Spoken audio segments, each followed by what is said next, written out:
Hey YouTube, it's Monday morning. I'm going over to check the kiln because we have a fog bank that's rolled in and I need to know what is going on with this thing so I can determine what I need to do with it as far as evacuating any of the humidity that's in it or not. So even though the dehumidifier's in there working, the temperature's around 80 degrees. Outside it's more like 62. We have a relative humidity there of about 60%. Yeah, 60% relative humidity. Now, you know, ideally 32-35% is what you want to dry wood in a nice quick fashion. But as long as the air in the kiln has the ability to absorb moisture, it's going to dry the wood. It just may take a little bit longer to do it because it's doing it at a slower rate. I just want to check this bottle. I set this bottle here last night at 7 o'clock, and this bottle, for all intents and purposes, you can see it there, is full. So a gallon of water came out just because the kiln goes off at 9 right now and comes back on. Let me see what my temperature or the time. Yeah, it came on at 7 this morning. So between 7 last night, so that's 2 hours, and this morning it's 8 o'clock, so 3 hours. 3 hours worth of time pulled a gallon of water out of that thing with the dehumidifier, which is pretty good as far as getting water out. But let's go check now what the outside temperature and stuff is here. Okay, so the relative humidity here is again 80%. The temperature's, well, I thought it was in the 60s. It's actually only 52. So that would explain why the relative humidity is a little higher, because the temperature has gone down more than what it was predicted. But anyway, again, inside the kiln it's 80 degrees. Now, you know, there's been no sunlight this morning yet. The sun hasn't made it over the top of the trees to get onto this kiln. So I contribute that heat that's in there to the absorption of heat by the lumber plus absorption of heat by the black backgrounds, the wood, and the concrete floor for maintaining that temperature. And it's good to maintain temperature, and you've seen in the past couple of days I've been hovering around 80 now on these cloudy days. The problem here is last year we didn't have so much rain last summer, so I was drying wood in about a month without any problems. It was just dry. It was down to 6%, 8% in a month's time. Now what's happening is there's the relative humidity outside, and here's, well, let me just back up a minute. Here's the thing. You have a volume of air inside the kiln. The fans are blowing the air through the wood. You're picking up water vapor off of the wood because the fans are moving the air. Because the relative humidity in the kiln is, you know, not at 100%, regardless, it's going to pick up some water vapor and it's going to go into the air. So what was happening last year is the relative humidity outside was more like 30-40%. So that means that when it was 50% or 60% inside the kiln, I could evacuate that water out through the vents.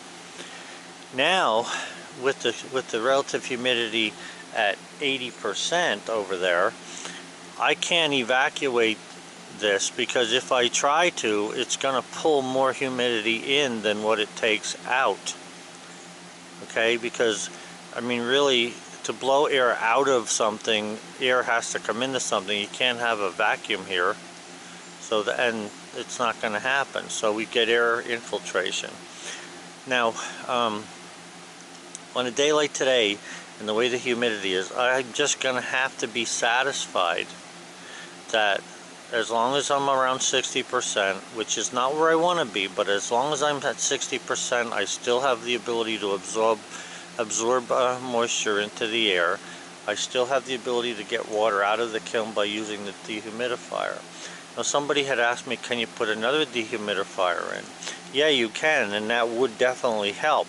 The problem here is, remember the solution of having the solar kiln is to save energy and to use the sun's energy for free to heat the kiln.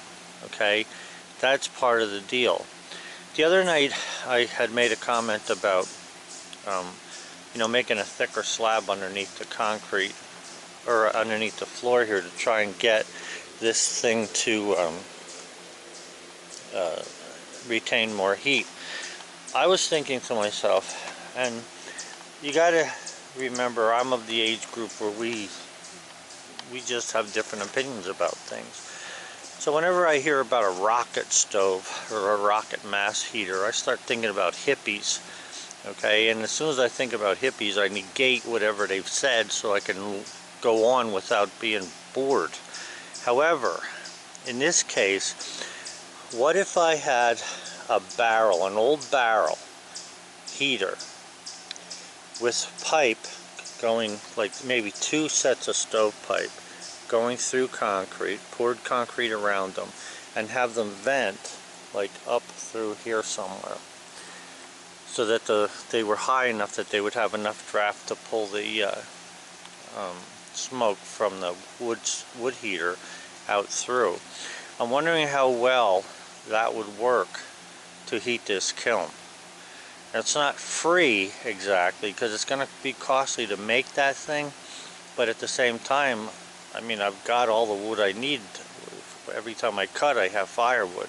So just wondering what you guys are thinking about that. I mean, I haven't made a rocket mass heater or a rocket stove or whatever they call them, but I'm considering it, and I'm thinking maybe on the next one I'll do that, because in temperatures like this, when you get all this humidity and it just doesn't want to leave. I mean, this has been going on now for 3 months or better.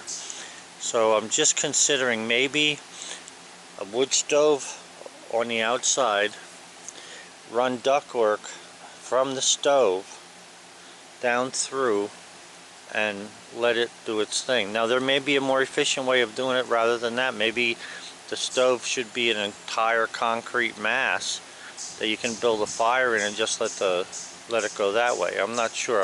I'm just thinking about this. Haven't designed nothing, haven't done any numbers, but if you've made a rocket stove, or if you've made one of these mass heaters that are in the house especially, I'd like your opinion about what you think about that. So anyway guys, we're sort of in limbo here, because the relative humidity outside has been the same for, I don't know, 80%. It's probably been the same for about 3 weeks or better. Even on hot days it doesn't seem to go down. So that's part of the problem when you have the solar heater, or the solar kiln. So monitoring this thing is the most important thing you can do. That's why I'm out here so early trying to figure out what's going on with it. As long as it's down, as long as it's not up by 90% relative humidity, I'm still drying wood. Not as fast as I want, but I'm drying it. You know, one of the other things about this high humidity, like you can see there's leaves coming off the trees, and now we have a little more color out there. We're getting some yellows. The beech are all turning. The beech have gotten from yellow, they're turning into copper color. If you've ever read Sherlock Holmes' Copper Beeches, that's what we're looking at here. But even the pine trees are losing some of their needles and replacing them. But the big thing here is that with this kind of moisture that we've been having, it's hard to blow leaves. It's hard to pick up the leaves into a leaf bagger, because up like where my grassy area is, you know, I want the grass to continue to grow. If I let leaves lay on it through the winter, by springtime the grass will all be dead. It can't breathe, it can't grow. So even this stupid relative humidity that's so high that we've been having is affecting everything. I mean, I took notice here the other day. I thought this was kind of funny on my crane here, and you wouldn't see this at normal temperatures. That white that you're looking at there is fungus. It's like a mold, some sort of mushroom that fell off of the wood. It's actually growing in the wood. Not to say that this is rotting, but it's certainly not drying. Also, guys, I managed to figure out a new way to set the crane. What I got, and I'll zoom into it so you can sort of see it. The other day, a neighbor of mine that we work with one another, brought me that propane tank you're seeing there. So right now I have it filled with water to evacuate any propane that's in it, and I'm going to cut the top of that off, and I'm going to use that propane as a basis, that tank.